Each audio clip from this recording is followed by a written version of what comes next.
কিন্তু অত্যন্ত দুঃখজনক ব্যাপার হলো সত্য যে প্রশাসনের পক্ষ থেকে অদ্যাবধি পর্যন্ত সুস্পষ্ট কোনো ঘোষণা পাওয়া যায় নাই।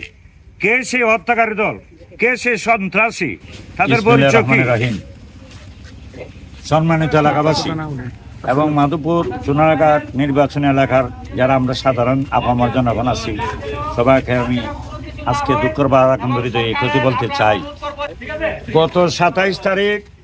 গত মাসের 27 তারিখ চুনারঘাট থানার ওসি আমাদের এমপি সাহেবরা যে বলছে যে ওনাকে মারার জন্য 3টা গ্রুপ মাধবপুর চুনারঘাটে ঘোরাফেরা করতেছে, যে কোনো মুহূর্তে ওনার প্রাণনাশের আশঙ্কা।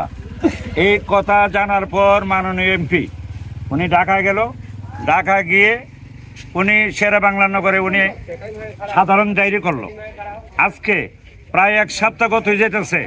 চুনারঘাটে মানববন্ধন, মাধবপুরে মানববন্ধন, শায়েস্তাগঞ্জে মানববন্ধন, অর্থাৎ সারা বাংলাদেশে আজকে তার নিরাপত্তা ছায়া মানববন্ধন হইতেছে।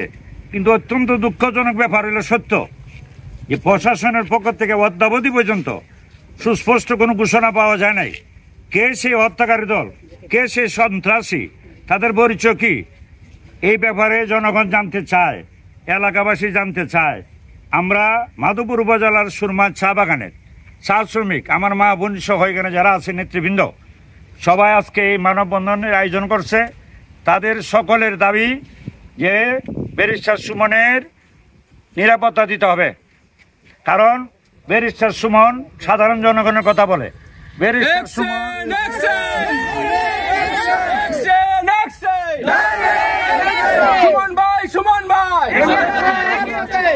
আমি যতটুকু জানি যে চা শ্রমিকের জন্য কথা বলেন, নিরীহ মানুষের জন্য কথা বলেন, অন্যায়ের বিরুদ্ধে প্রতিবাদ করেন, এবং যারা লুটেরা, যারা এই দেশটা লুটপাট করে খাইতেছে তাদের বিরুদ্ধে কথা বলেন। এই জন্য আজকে তার শত্রু বেড়ে গেছে। আমরা মাধবপুর চুনারঘাট নির্বাচনী এলাকার আপামর জনসাধারণ, চা শ্রমিক সম আমরা যারা আছি, আমরা আজকে মাননীয় প্রধানমন্ত্রীর উদ্দেশ্যে বলতে চাই যে ব্যারিস্টার সুমন আমাদের আওয়ামী লীগের লোক। সে কেন্দ্রীয় যুবলীগের সাবেক আইন বিষয়ক সম্পাদক, সে আন্তর্জাতিক ট্রাইব্যুনালের সাবেক প্রসিকিউটর, সে আমাদের আওয়ামী লীগের লোক। যদিও সে নির্বাচনে স্বতন্ত্র প্রার্থী ছিল, কিন্তু আমরা যারা আওয়ামী লীগ করি, বিশেষ করে চা বাগানের চা শ্রমিকের ভোট দিয়ে তারা নির্বাচিত করছে। আমাদের প্রাণের দাবি তার নিরাপত্তার জোরদার করতে হবে এবং সন্ত্রাসীদেরকে খুঁজে বাইর করতে হইব, তাদেরকে আইনের আওতাধীন আনতে হইব। আমরা তার একটা সুষ্ঠু সমাধান চাই। বাবুল ভাই, আজকে এই পর্যন্ত সন্ত্রাসীদের বিরুদ্ধে কোনো জরুরি পদক্ষেপ নেওয়া হচ্ছে না। যদি জরুরি পদক্ষেপ না নেওয়া হয় তাহলে চা শ্রমিকের এই সাধারণ মানুষের পরবর্তী পদক্ষেপ কি? আমরা যতটুকু জানি প্রশাসনের পক্ষ থেকে এই সন্ত্রাসীদেরকে বার করার জন্য যা কিছু করণীয় পুলিশ প্রশাসন নিতেছে। এখন তদন্ত স্বার্থে সন্ত্রাসীদেরকে ধরতে কিছু কথা, কিছু ব্যাপার গোপন রাখা হইতেছে। যথাযথ ব্যবস্থা নিচ্ছে প্রশাসন, আমরা যতটুকু জানি। ধন্যবাদ আপনাকে। দাদা, আজকে বাবুল ভাই যে ঘোষণা দিয়েছে, আপনারা কি তার সাথে একমত? আমরা চা শ্রমিক যারা আছি, আমরা যদি বাবুল ভাইয়ের ব্যারিস্টার সুমন ভাইয়ের যদি কোনো কিছু হয় তাহলে আমরা রাজপথ ছাড়বো না। বুঝিয়ে দেবো যে আমরা সুমন ভাইয়ের সাথে আছি। এখন আমি সুরমা চা বাগানের পঞ্চায়েত কমিটি, চা শ্রমিক এবং মা বোনের পক্ষ থেকে সর্বশেষ আমার আবেদন একটি, ব্যারিস্টার সুমনের নিরাপত্তা জোরদার করা হোক এবং দোষী ব্যক্তি যারা সন্ত্রাসী হুমকিদাতা তাদেরকে খুঁজে বার করা হোক, তাদেরকে বিচার আওতাধীন আনা হোক।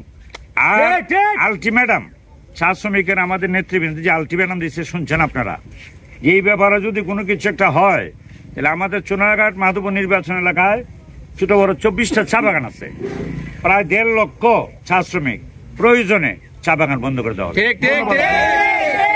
এই বাবুল হোসেন খান এবং চা শ্রমিক নেতৃবৃন্দ তারা আজকে ঘোষণা দিয়েছেন যে ব্যারিস্টার সুমনকে নিরাপত্তা নিশ্চিত না করতে পারলে 24টি চা বাগান বন্ধ করে দেওয়া হবে।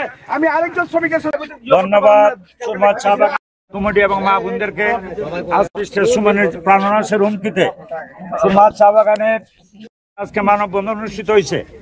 আমি পঞ্চায়েত কমিটি, যুবক বাহিনী, আমাদের মা বোনদেরকে আমি অসংখ্য ধন্যবাদ জানাই। আশা করি এই বিপদের দিনে সুরমাবাসী যেভাবে ব্যারিস্টার সুমনের পাঠিয়েছে, আমাদের মাননীয় এমপি ব্যারিস্টার এই চা শ্রমিকের পাশে আছে, থাকবে ইনশাল্লাহ। মানববন্ধন আর কর্মসূচি আজ এই মানববন্ধন কর্মসূচি সবার পক্ষ থেকে সমাপ্তি ঘোষণা করলাম। জয় বাংলা।